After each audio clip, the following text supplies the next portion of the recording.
supposed to do 100K, which is like 65 miles. We ended up doing like 33, 34. That was today?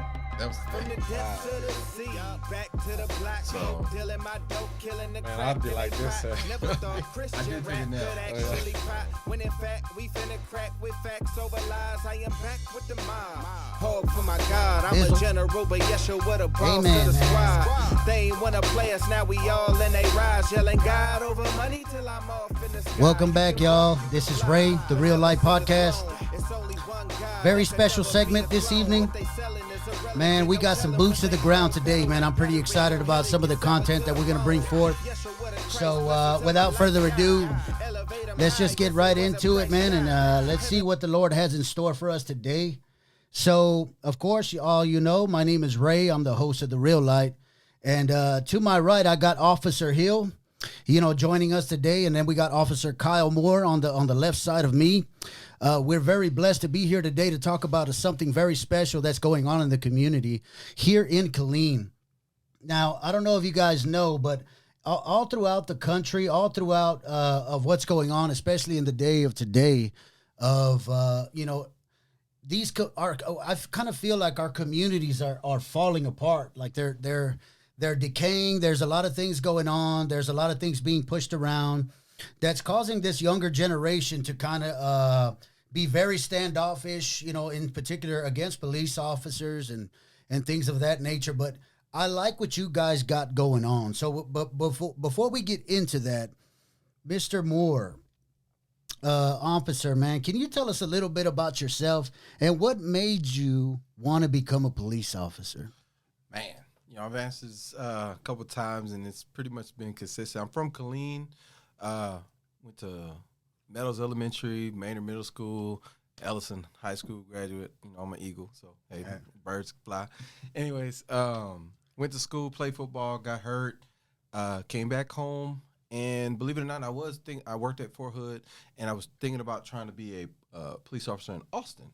But then I got a phone call from one of my old coaches down in Beaumont. His name was Coach Donald Stowers, and he was coaching down in Beaumont, and he called me after I graduated college. He was like, hey, man, would you come visit me? So I went down there to visit him, and I switched gears. I said, you know what, I do want to do this, and then became a teacher down in Beaumont, Central Medical Magnet High School.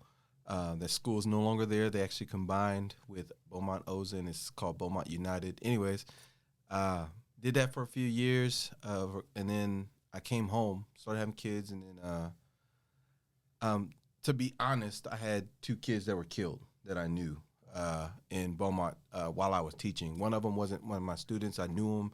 And then one of the females that I knew, that was actually one of my students. And then seeing that, and then being a teacher in that atmosphere, and then like not knowing what to do. Right. And then I was going to be a police officer. I was like, man, and then when it came home, kind of got that opportunity. Things happen for a reason. I believe in God, obviously, and I believe in seasons. It was my season to be in Beaumont. I impacted a lot of kids' lives, and they impacted me. I met my wife, had my first son there. So, but it was meant for me to come home, and the door happened to open for me to be on the Killeen Police Department. If you'd asked me when I was 17, 18 years old, you could be a police officer, I would have been like, no. But No. It definitely, I really appreciate my time that I've been here going on almost 11 years now. So I love my opportunity that I got here, and I love being a police officer.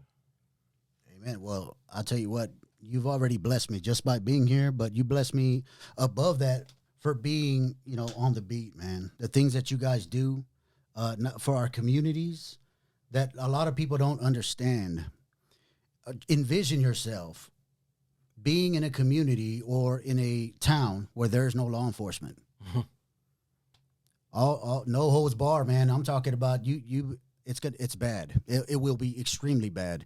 If you don't know this, go look at all these other states that are kind of just chipping away at their police force, and look at what's going on down there. We're very blessed to have you guys, and I just want you to know that. So, Officer Hill, how about you? And tell us a little bit about yourself and What made you want to become a police officer? All right, like more. I didn't think it wasn't on my radar to be a police officer. So while I was in the military, I was in the Marine Corps.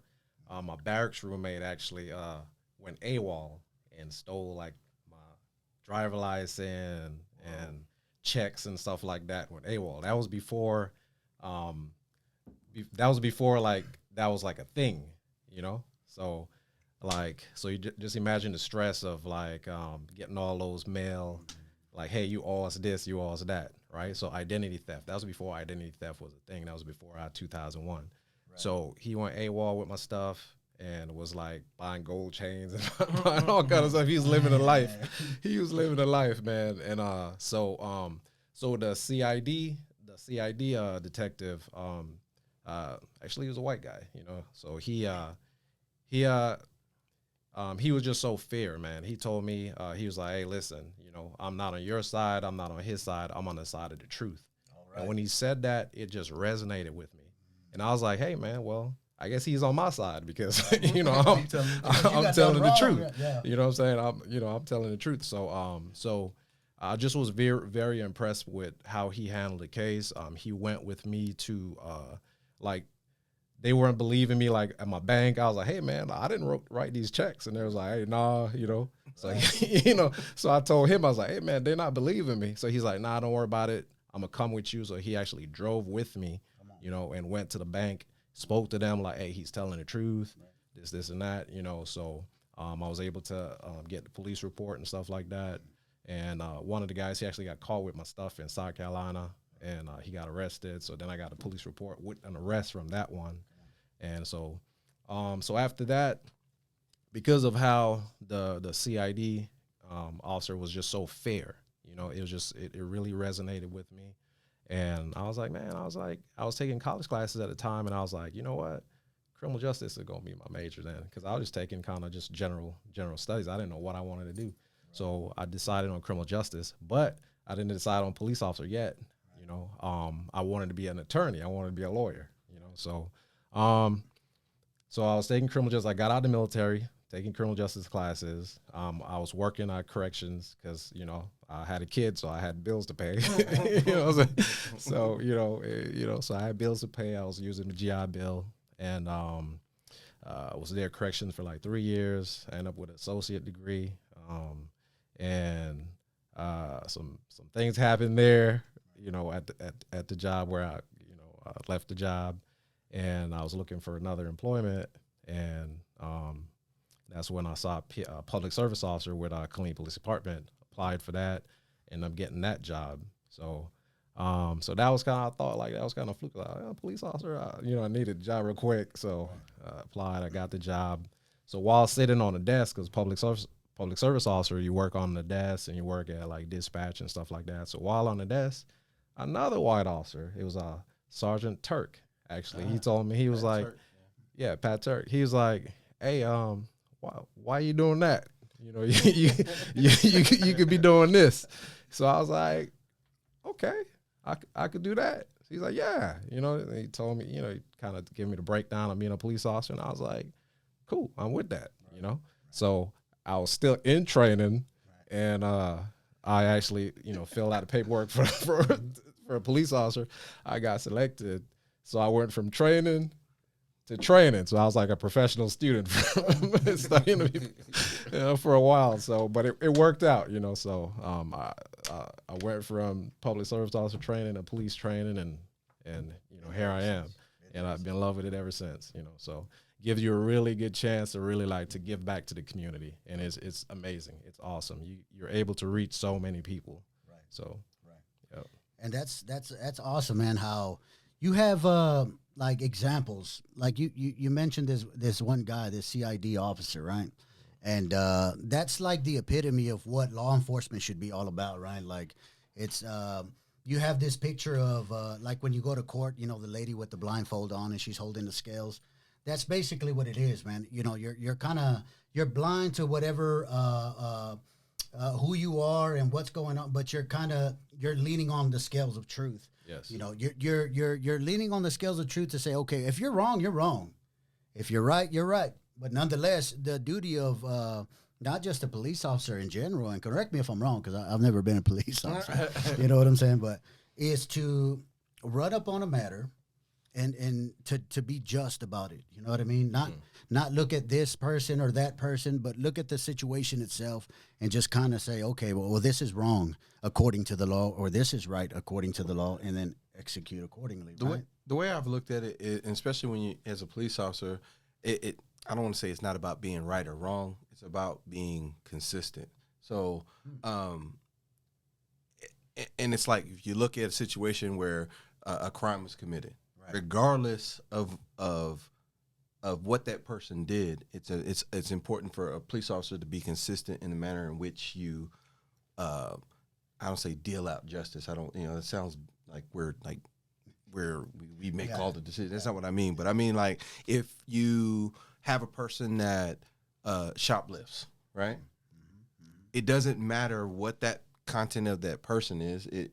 We should be consistent. So if you're an officer, I don't care if you're black, white, Hispanic, Asian, whatever. Boom, you steal. I'm gonna treat you the same way I would treat anybody who's in that position, right? So that's one of those things that I've tried to do is, and one of the biggest things, when you're a kid growing up, the golden rule: treat others like you want to be treated, right? I kind of use the same philosophy as being a police officer. I police the way that I would want to be policed. So, and there's also grace in that too, right? So we do have leeway sometime, right? So like you have some. So I say you have the laws black and white, right? Situations are gray. There you go.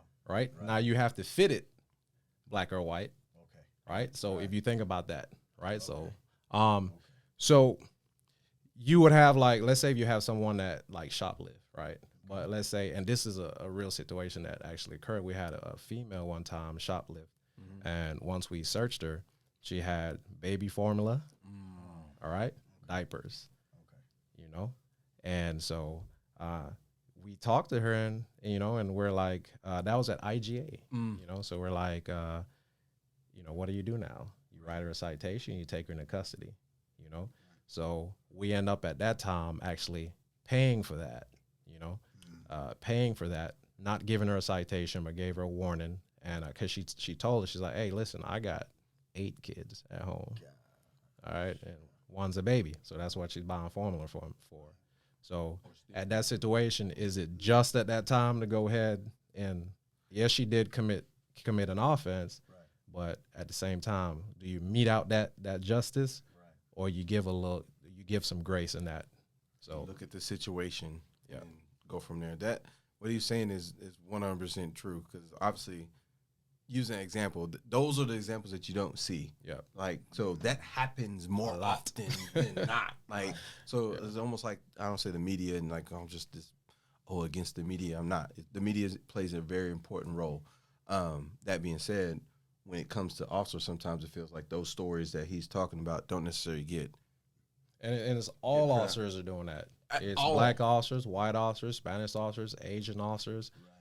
All officers of every ethnic background are making those decisions on a daily basis. They're just not out there in the public like that. I don't find it surprising that those types of things don't get a lot of publicity. And of course, we can all theorize on the reasons why or why not, but that's not the important thing as far as right now. But I do know one thing. I've seen officers, man, push cars that ran out of gas on the side. I've seen that a lot. I've seen police officers help change tires. I've seen police officers help old ladies out of their car. I've seen a whole bunch. But, of course, those things are not brought to the light. And buy gas. Yeah, that too. Well, man, I mean, there's a lot of things that police officers do behind the scenes that don't get the publicity. I mean, to me, it's kind of odd and somewhat disrespectful. Not somewhat, all the way disrespectful when you got, social media platforms and or, media platforms that portray police officers as these evil people. It's kind of sick. But at the same time, if there's people if there's agents of truth in the community that is willing to push back on these false narratives and say, you know what, that's not the truth, man. Because the entirety of police officers, they don't do those things, man. They serve the community in ways that you never think or imagine. If somebody breaks into your house, what's the first thing you're going to do? You're going to call the police, man. You know what I mean? Especially if you ain't got nothing in your home to protect your families. The first thing you're going to do is call Officer Kyle Moore or Officer Hill. But nowadays, you got folks that are pushing back against, the police force as a whole. And I think that's a very horrible mistake. At the same time, before we get into those things, and if we even do, I really want to talk about what you guys are doing in the community right now. This is the whole point of this whole segment right here. There's something called Boys to Men that you guys are boots to the ground on. I want to know what it is and what are you guys trying to do or accomplish with this program that y'all got it. I'm gonna pass to Devin, but I just want to say this, that me and Devin, we talk often about various things that are going on, and not just us, but officers in general. Like when things go on in the community, we talk. Like if something crazy happens, it's like, and people always think that all officers are in agreement with negativities, right? So if, let's just say an officer does do something that's wrong, it's not like, okay, we agree with that, but sometimes we discuss like, hey, how could that have been different? How could you use it as a training experience or something for younger officers to come up and say, okay, maybe not think this way or think that way. Right. But I'd be remiss if I didn't say this. I mean, in our conversation, and we have a lot of deep thoughts. Sometimes we talk about like, hey, how can we help our community? We talk, especially I would say like the minority community, like the Black and brown folks. Like, hey, how can we do this? How can we be better? How can we uplift everybody? Right. So Devin was like, yeah, I'm thinking about having trying to put a mentoring camp together. I was like, I'm in. Like, let's get what we need to do. Like, so it immediately went grind time as far as thinking like, hey, how can we do this to affect our youth? Because believe it or not, our youth and what he does for the police department, obviously he sees a lot of the numbers, right? When he talks about violent crime and things of that nature, but how can we make a change as far as getting those individuals to stay right instead of going left, right? You got right and left. How do we get those individuals that are coming down and, man, that one decision, because I don't believe there's always bad people. There's bad decisions that people make. That's how the Lord looks at them. So, but as far as the camp, we were like, hey, how can we do this? And I was like, hey, it was a back and forth, but I'd be remiss if I didn't say this, that Devin, it was coming from him, he prayed about it. And after that phone call that I got from him, I'm not gonna lie, I sat down and I prayed and I started writing down some things that I thought would be good. And then it would just came like a brainstorming session. Right.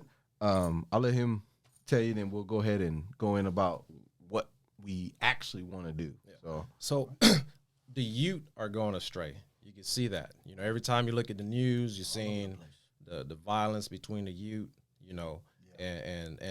but they have a home, right? A wrong home right now because the gangs are scooping these kids up, So, but we need men in the community to stand up and be positive and be a positive influence in kids, right? So I've been having a lot of conversations to members of the community about standing up and doing positive things. And there are a couple organizations out there that are actually doing some positive things. But we, I think us with our platform, with police, so we can actually reach even more people than they can, so, and we have the platform to do it right now. Right. So this is a time. It's a lot of conversations. People always say, let's have a conversation. Hey, we're trying to take action.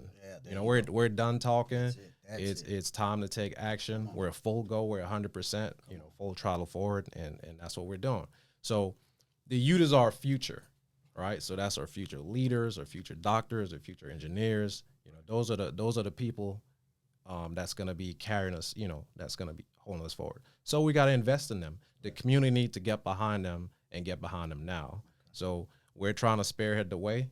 So, and provide positive role models and mentors, So we came up with the camp where we're going to have like police officers try to teach these kids different things, like, so to try to get them to think outside of the box, and think outside of the community, because a lot of times the community kind of traps their thinking, kind of like in a small box.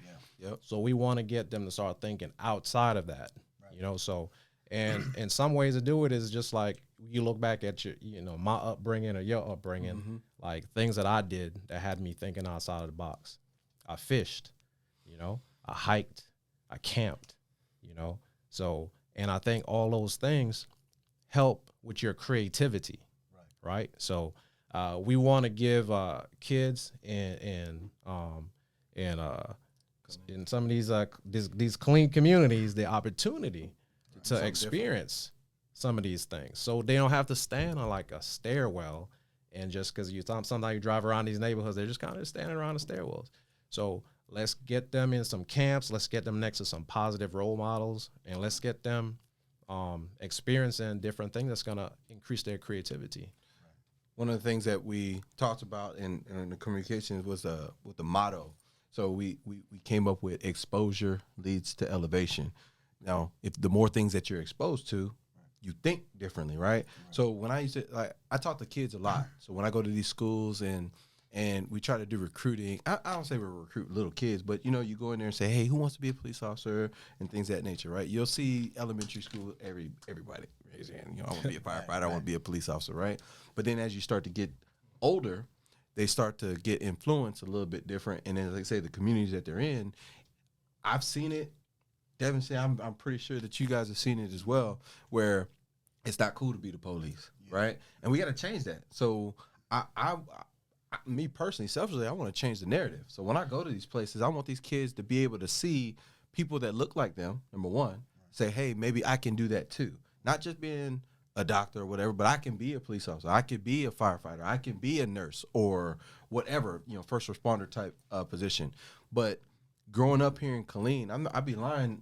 Have I had opportunities to go fish? So yeah, I've done that, but I didn't do it often. But the part of this camp that we're getting ready to do, I've been clean just about my whole life, right? And where we're gonna be at, I didn't even know it's part of Killeen. Like, we're gonna be at the south side of Killeen, but it's Killeen. When you're out there, it's like, man, this is like. And as you get older, you appreciate things a little bit more. But I'm hoping these kids get a chance to wake up and see something, like, instead of seeing, I don't want to disrespect anybody's neighborhood, but instead of seeing negativity outside, they can walk up and smell fresh air, or they can see cows moving down the hill or whatnot, right? So that's why I think it's really, really cool to expose these kids. And then obviously with the officers, I'd be lying if I didn't say that this is an opportunity for officers to change, maybe, I don't say change their thought process, because it makes, to change their perspective. Like, I won't say who, and I'm okay to say this. I don't want to say it. We had one guy reach out and said, you know what, man, I really like what you guys are doing. I appreciate this opportunity, because sometimes we see them in these environments and all we see is the negative, right? And all we get is the negative. It'd be a great opportunity to see these kids outside of that neighborhood, outside of that element. And man, some of these kids are good kids, right? Like they just need an outlet or an opportunity not to be around negative influences, and then now they can think freely, right? Well, it's when you say that you're kind of taking them out of their environment, so to speak, that they're so used to being in. And I can testify, because when I was a younger kid, I was a gang member, and once and I elevated, because what they did. What I seen the enemy do, and what I mean by the enemy, I mean the devil. I'm a Christian. So he's behind the scenes pulling strings and whatnot, never get it twisted. But so we have the OGs, right? Yeah. You know what I'm saying? So these guys kept us occupied with doing things that were negative, so to speak. Hey man, smoke this or drink this, and this is our neighborhood. This was the big one. This is our neighborhood right here. Nobody comes in here that ain't supposed to be in here. And if they do come in here, we're going to expel these guys in the worst way. And I'm just being super positive about it. Of course, we did it. We were speaking differently. But, you know what I mean? But so all this was going on, but I never really just realized how much they were isolating me to this block. this one block was my world, man.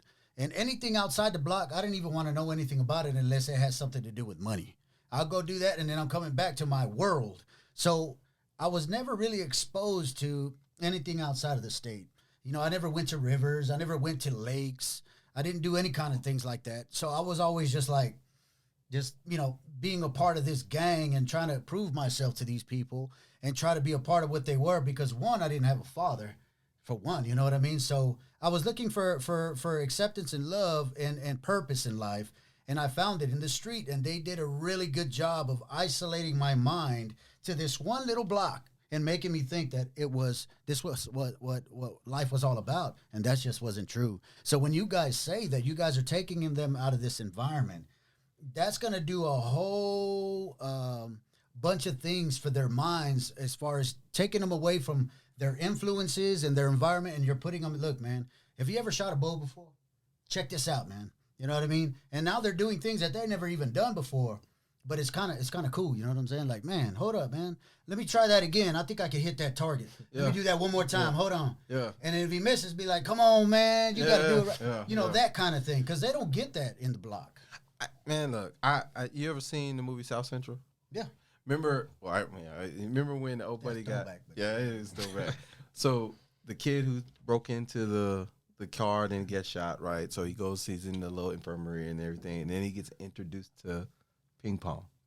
And it was funny because I can remember being in a moment like, man, I want to play that. You know, I don't say what he said, but that's for white people. Like that's basically what he was saying. But then he became good at it, right? And he was winning, and that revelation that he had, that's what I'm hoping, and I know that's what Devin's hoping. These kids that come through and be like, you know what? And look at the target of the kids that we're trying to get, right? We don't want the kids that. I don't say we don't want the kids. I mean, that sounds so bad, like we're being exclusatory, you know. But we want to be real, right? We want those kids that are not only not going to have opportunity to leave the neighborhood, but that really don't want to. They think, okay, that ain't cool, whatever, right? But what we want is those kids to come, and let's just say, because Devin went to go speak to a school, I won't say which one, and some of those kids was like, man, I ain't gonna do it, man, you know that. Man, forget 12, whatever, type thought. But some of those kids are going to go, right? What we want is those kids that came to then go back and be like, man, it was tight. You know, like we had fun. Hey, look, I got the chance to win this. Oh, man, we went hiking. We went, you know, man, I caught the biggest fish for da-da-da-da. And, you know, and some of those kids in their mind, they're out in public, you know, they may be like, oh, man, I still have that facade, that shield up, but I hope, because we're gonna do more than just this one, right? I'm speaking that into existence. This is the inaugural, right? Not the first annual, but this is gonna be the inaugural. We hopefully continue this. But we want those kids to go back and go, you know what? Maybe I will go next time. Come on, because it's gonna be like, obviously me and Devin will be there, but we're gonna have other officers. We want officers to lead some of these things to where now they can see, because. Let's be real. Most officers show up in people's worst times, right? So it's like something terrible's happened, and then the police had to be called, and then now we're in this situation, and they're seeing us in that moment.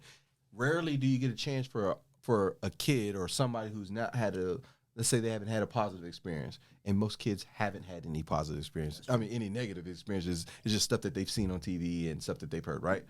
But come in and say, man, you really aren't that bad. Like, I've had that. Like, where it'd be like, you're just like me. Like, you grew up like I did. Like, yeah, like, I'm just the person. You know, like, I got kids, you know what I'm saying? Like, I want my kids to have fun, and I want you to have fun. I want you to be successful. You know what I'm saying? So that's good. But I'm very appreciative. I'm humbled to even have an opportunity to take part in this. I'm glad the conversation. I'm glad I answered the phone that day. You know what I'm saying? Just to and we want the community too. So not just so any other organization that's trying to mentor kids. We want to support those as well. Yeah. So we don't want it just to be the police department that's trying to mentor the kids, because there's the the harvest, you know, it's ripe now, right? So there's so much to harvest, and the police department can't do it by ourselves. So we need a lot of other organizations to stand up, and we need to start to be a village, and we need to start investing in our youth, you know, so they don't go astray. It's easy. So when I say it's easy, it's hard after you have that criminal record. You know, you got a kid that make the wrong decision. It's hard to come back from that because now you have a stain on your name, on your record. So that kid goes up, he gets older, and now you're trying to get jobs, or you're trying to get scholarships, or you go to college. Period. Yeah. So you got that stain on your name because of this this offense that you did. You stole something, you shot somebody, you did something. It's very hard. It's not impossible, but it's very hard to come back from that. So, but if we could get to these kids before that, right? So that's why, like in this camp, we're reaching out to kids in the 6th, 7th, and 8th grade. You know, so before they get to high school and start to get all that negative influences, right? So let's start on them younger, you know, and start to bring that positivity. And we're reaching out to different schools. So in this camp, it's 3 different schools from KISD we're working with, and it's different sides of the city. So normally with these gangs here, in the local gangs, they're territorial, so they go from different side of the city. Now we want to bring these kids from different side of the cities, because different schools. You got 3 different schools, different parts of the city. Now they're in a camp together, right? And now they're associated with each other, and they're having that brotherhood and that love, because we're going to be spreading out positivity and that love during the camp. And at this camp, nobody's going to be allowed to speak negative on nobody. You know, it's going to only be positivity in the entire camp. It's going to be cheer your brother on. If your brother's falling behind, you know, we do an obstacle course. We're going to have where single people running through, and we have groups running through. But you can't leave no man behind, right? So you start showing that positivity and that brotherhood. So even they grow up in different neighborhoods, and those neighborhoods might beef. But when you come here to the camp, you're going to see that not only is a police officer is good, but your buddies from that different school, they're good too. They're cool. They're just like you too. How crazy? That's good. How crazy would that be from somebody from different sides of town? They go to this camp, and then all of a sudden they get older and they come across, and it's like, hey man, hey, what up? Hey man, moving from the camp. That's what I mean. Man, this is like, it gives me goosebumps just thinking about it. And I told Devin, I said, I know Devin's like real meticulous, man. He's super on top of things, and he wants everything to be good. I was like, man, look, bro, I promise you, if one kid changes their mind, it's a success. I don't care if it was 150 kids there and one kid took something from this and was able to be successful. It's a success. Yes. And I told him, I said, we can basically do one thing and we'd be all right, and it would still be a success, right? But we got so many things planned, and I love the partnership with Boys and Girls Club, because they have the curriculum, their passport to manhood, and we're gonna kind of like take some of those things and manipulate some of those. Not say manipulate, but we're gonna incorporate and collaborate with them, and without them in KISD, this thing couldn't be possible. It would not be possible. The partnership is what made this possible, and the support from the sponsors. Oh man, you know, so. Hey, we got to shout out the sponsors too. Yeah. Obviously, you got to shout out Walmart. All right. Both Walmarts have been supportive. We won't say what, but they support us. Jersey Mike's, Rudy's. Logos and Threads. Thank you. Yeah. So we have some others that we're still feelers that are out there. Clean.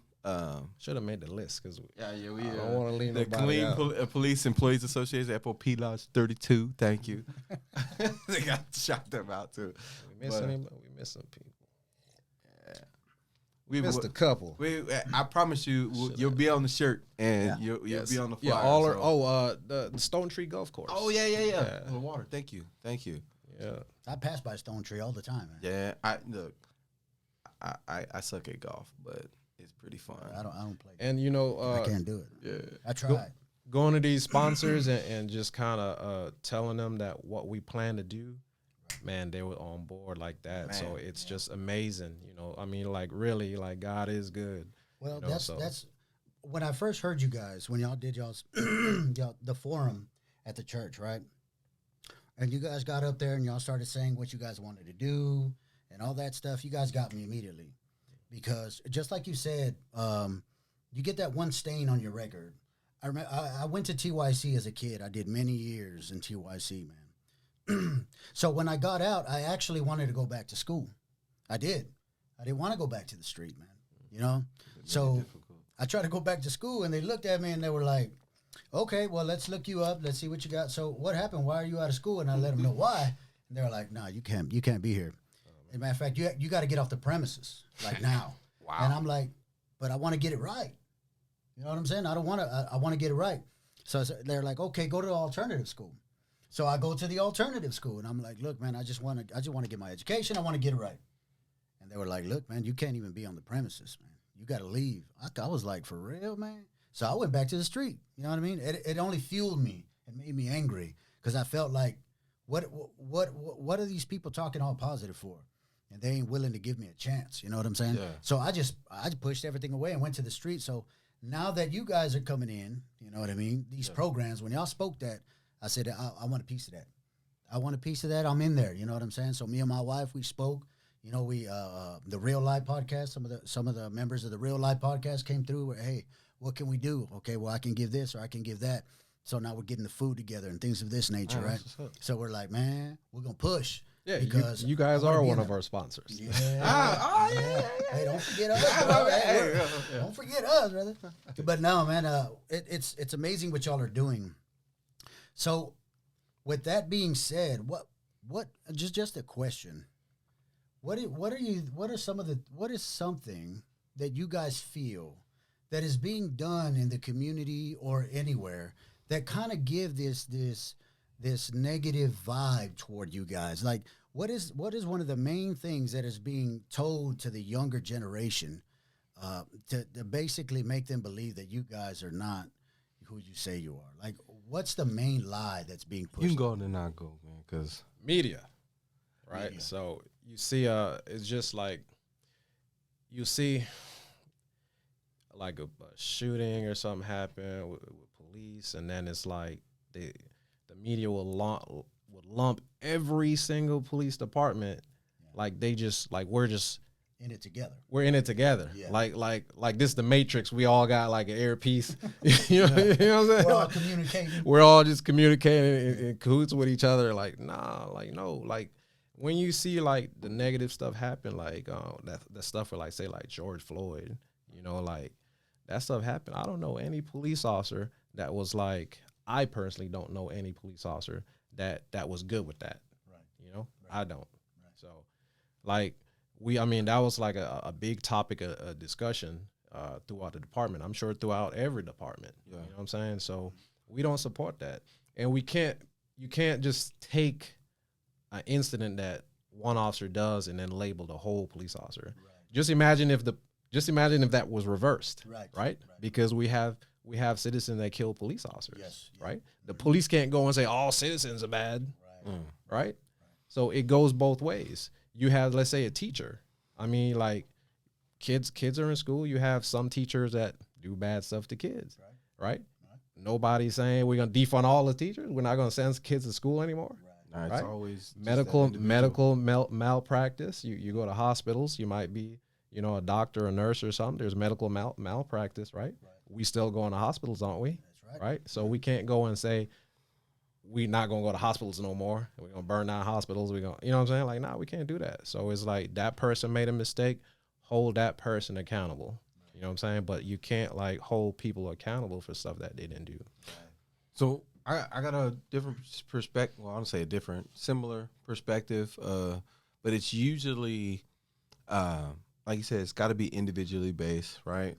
But I'd be lying if I didn't have to talk when I was younger, right? With my mom, like when I went to college in East Texas, I remember my mom telling me, "Hey, look, I need you to drive the speed limit. I need you." It's like it was like a sense of urgency. Like I need you to keep your windows up.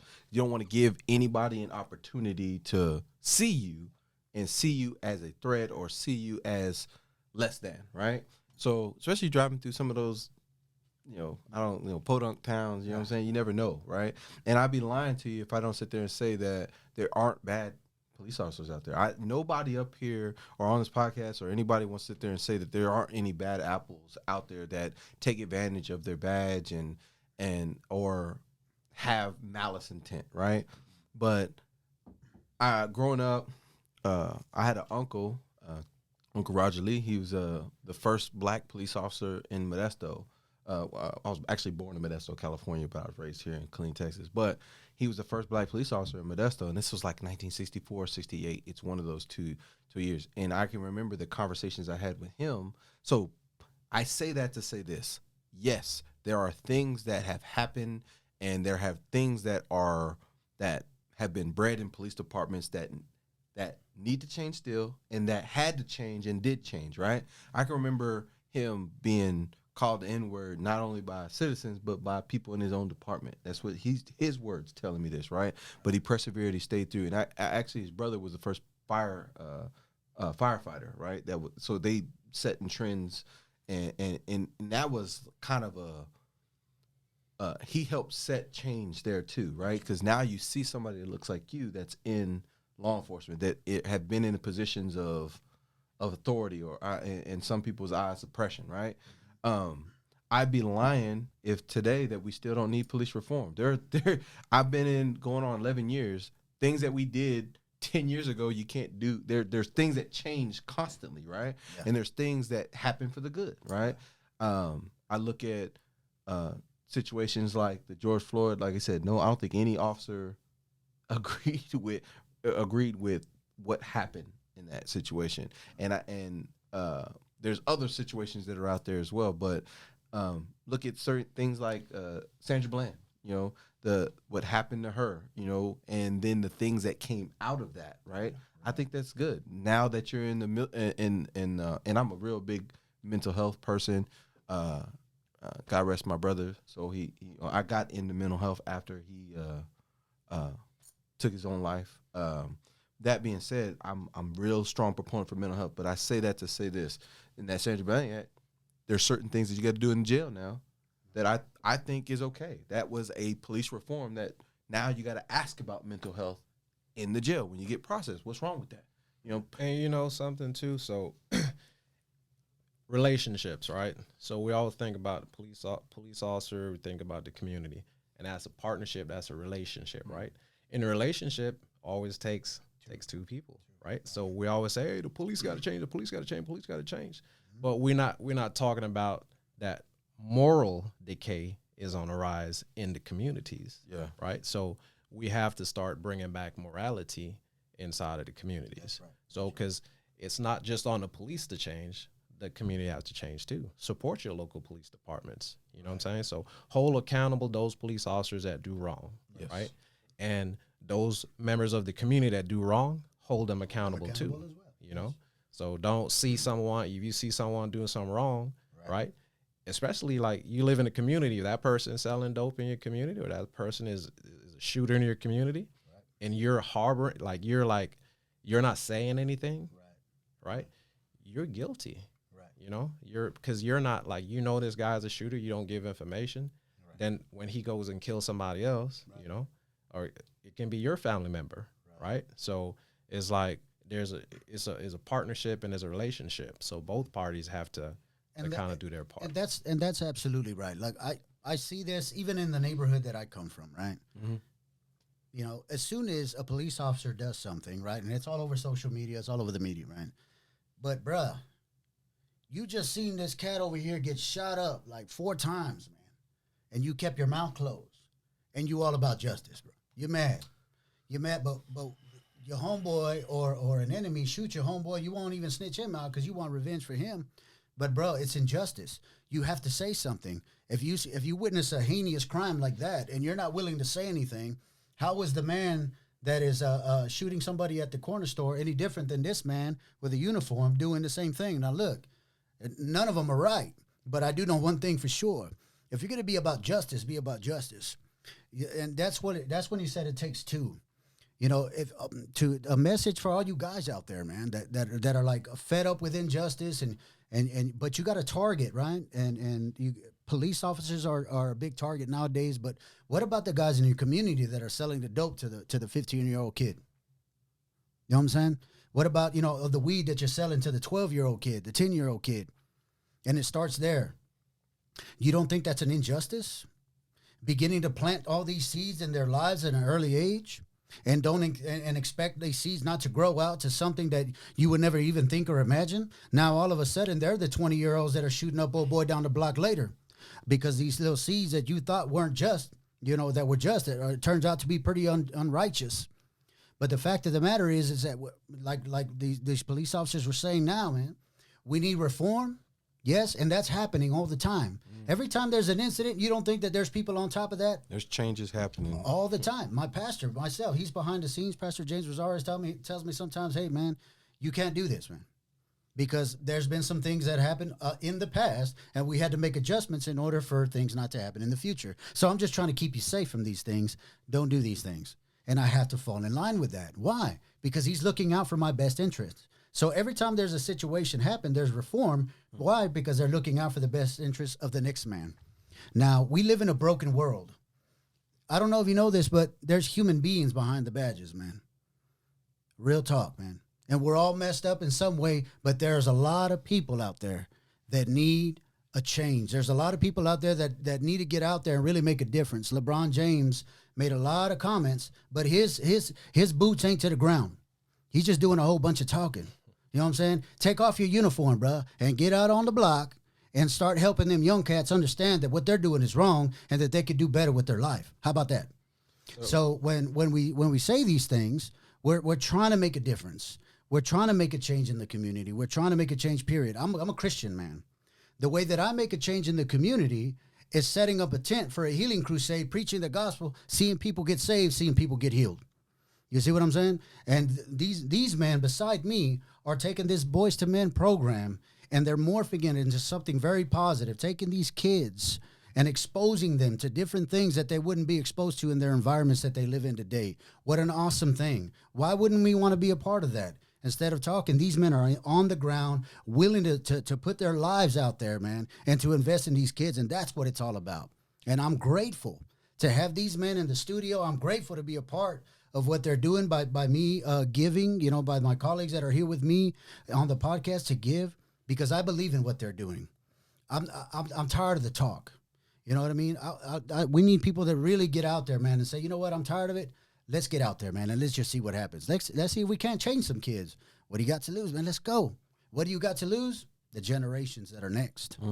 You know, in the community forums, like, we met you guys in the community forum. Yes. And remember the gentleman, he stand up and he said, like, he wanted to see more, like, diversity in the police department. Well, check it out. There would be more diversity in police departments if the community supported That's right. young men to be police. Yeah. But you don't see that happening. So that has to be changed, right? So you can't tell a kid one time the police are bad, they're pigs, they're and all these words that they call us, right? These negative words that they call us, and then expect them to grow up and want to be a police officer. Right. So that's why recruiting is low when you talk about like black males trying to be police officer. Right. And some of these same kids from these neighborhoods would make the best police officers. You understand? Because they know the game. Number one, they've learned the game, and then it's. I think it's essential to have officers from the community be police officers in that community. For sure, right? Because you know people. You know, I hear a lot of you can relate better. Yes, the older generation. But remember, they used to have the times when officers would get out and they talk and they do this. How awesome would it be? Like when I worked the beat in my area, I knew just about everybody. I used to mow their lawns. You know, I used to go out there and play with their sons and daughters, whatever the case may be. But it feels some kind of way when you say you take pride or ownership in something if you're from here and you're making a difference. I mean, I know that's our motto: wear the badge, make a difference. And not to be cliche or corny or anything, I wasn't gonna be in the NFL. You know, I was a good football player. I'm not gonna make it in the NFL. Like I don't, and I don't have an opportunity financially to make an impact in the community, right? And there's guys that are doing, and shout out to Roy Miller and them who did the camp today. I think it went on today for the football camp that they've been putting on for all these years.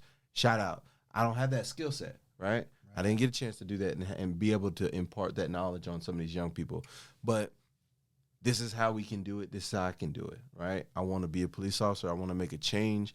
And what you talked about as far as wanting to be a police officer, how do you make change?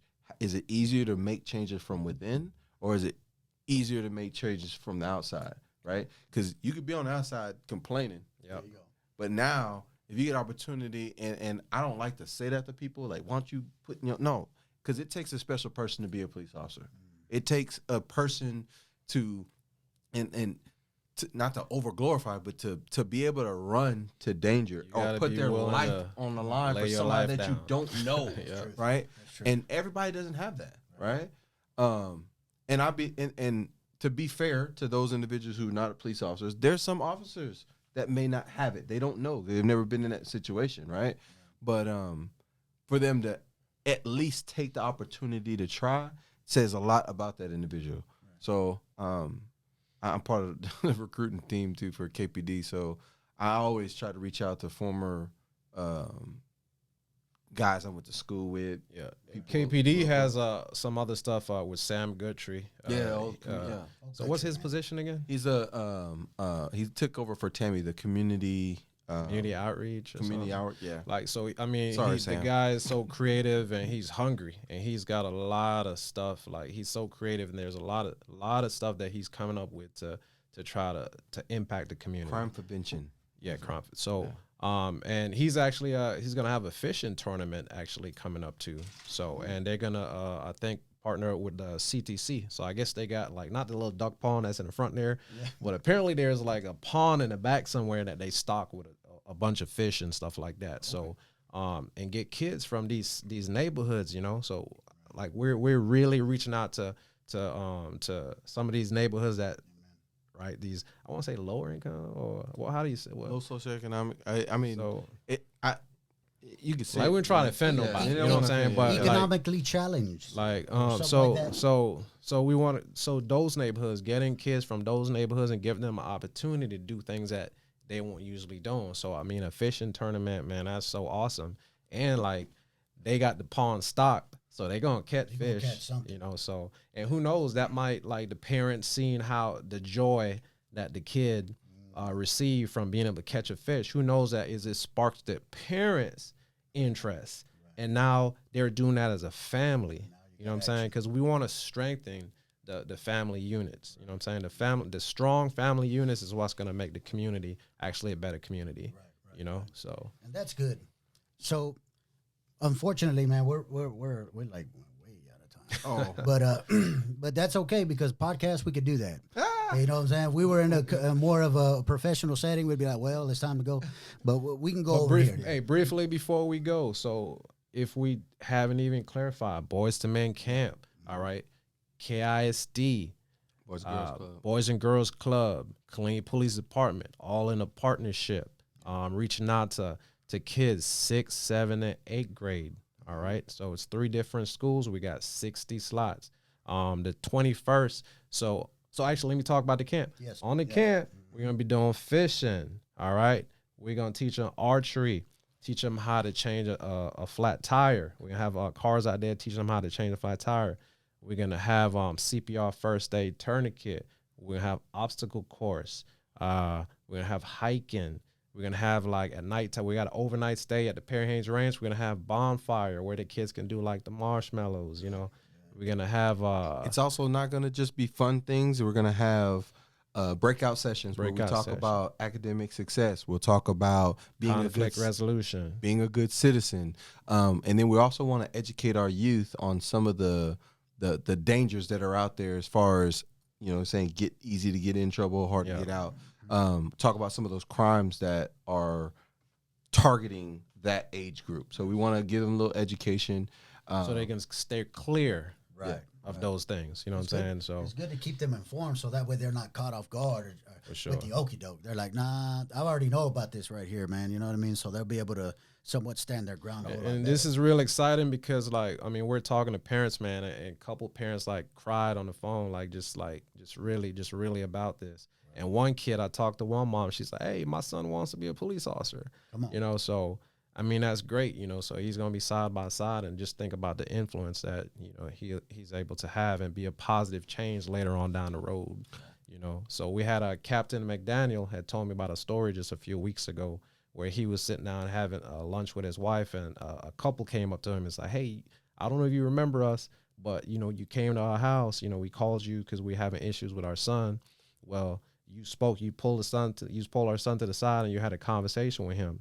Well, I want to tell you that young man is now a police officer in the Houston area. Come on, man. You know, so like, you know, so being positivity. So we want to bring positivity to Killeen. We want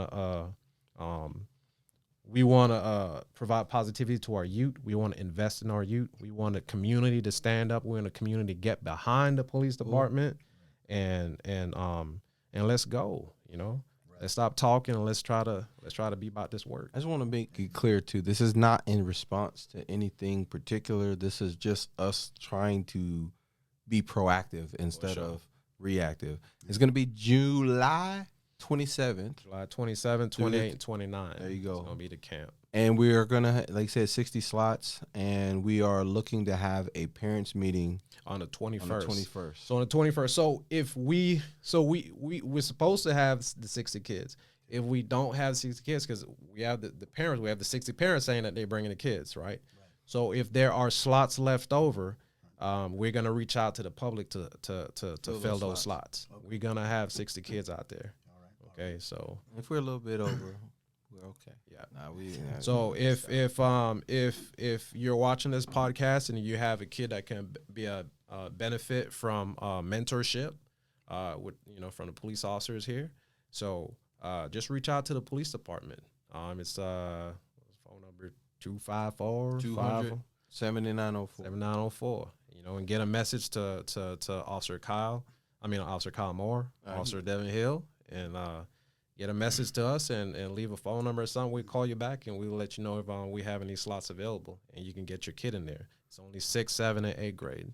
So. It will be $10, but that covers a T-shirt and a backpack, and what's it, a little bed, sleeping bag, yeah. So yeah. So it's gonna be a great time. Looking forward to it. I already know it's going to be a success. It's already been spoken into existence. So, amen. And thank you again to all our sponsors for making this happen.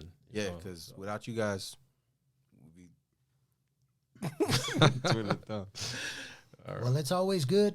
You know, the Real Life Podcast is behind KPD. We love our police officers. We stand behind our police officers. They stand and they serve us in ways that you guys would never even think or imagine. And if you can ever think or imagine, praise God. Spread the love, man. Spread the word, man. And great things are going to happen because great men are leading the way as far as this camp. Boys to Men, y'all. So they gave you guys some specifics. If you guys want any further details, they gave you guys the phone number. Here in a little while, I'm going to give a short segment with a picture of the posting and the flyer and the numbers and everything that you need to know about it, just if you want to take it a little bit further. So at the end of this podcast, just stick around. You'll hear me talk about it. You'll see it posted so that you guys are well informed. We love you guys. I pray that you guys got blessed. Officer Hill, thank you for coming on. Right. Officer Moore, thank you, sir, for coming on. God bless you guys, and we'll see you guys next time. Good evening, everyone. I hope that you enjoyed this evening's podcast with Officer Moore and Detective Hill. Really had a great time. So without further ado, Joe, we got some details that we want to explain to you guys. The Boys to Men camp is on, y'all. So on my right over here, you can see basically the face of the flyer of the Boys to Men camp that they're hosting. And you got some detail about what the camp is all about up there. Okay, but if you look to my right over here, down to my left, you can begin to see how if you have any questions concerning the event itself, if you want to call somebody, the Officer Moore and Officer Hill, their numbers are down at the bottom of this posting that you see down here to the bottom of your screen. So on one side, you have details about the Boys to Men camp. Pretty exciting. To my left side, if you want to give in any kind of way to show your support for what these KPD officers are doing for their community, you can always contact the two numbers on the bottom half of this posting down here to my left. So without further ado, I thank you for your time. I hope that you enjoyed the podcast. God bless you. And as always, man, Jesus is King.